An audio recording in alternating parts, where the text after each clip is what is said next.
નમસ્કાર દર્શક મિત્રો, હું છું હેતલ સોની અને તમે જોઈ રહ્યા છો આજના સમાચાર.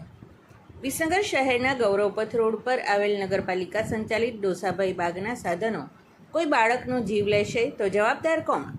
શહેરના ગૌરવપથ રોડ ઉપર આવેલ નગરપાલિકા સંચાલિત ડોસાભાઈ બાગમાં બાલ ક્રીડાંગણમાં શહેરના નાના બાળકો માટે મૂકવામાં આવેલા સાધનો જોખમરૂપ બની ગયા છે. વિસનગર નગરપાલિકાની ચૂંટણીમાં ભવ્ય વિજય થયા બાદ પ્રમુખ, ઉપપ્રમુખ અને સ્ટેન્ડિંગ કમિટીના ચેરમેન જેવા હોદ્દેદારોની નિમણૂક કરી દીધી છે.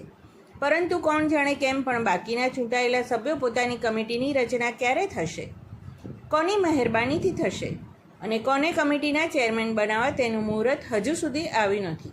પરંતુ હાલ તો બગીચામાં દરરોજ સાંજે આવતા શહેરના વડીલોના જણાવ્યા મુજબ જેને પણ બાગ બગીચા કમિટીના ચેરમેન બનાવવામાં આવશે તેણે આ જોખમી સાધનોનું રિપેરિંગ કામ કરાવવું પડશે.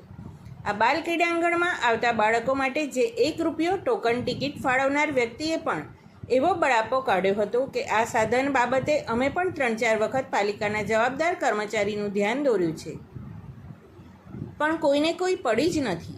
દર રવિવારે મોટી સંખ્યામાં શહેરીજનો પોતાના બાળકોને લઈને આવતા હોય છે, ત્યારે કોઈ ગંભીર અકસ્માત થશે અને કોઈનો જીવ જશે તો જવાબદાર કોણ?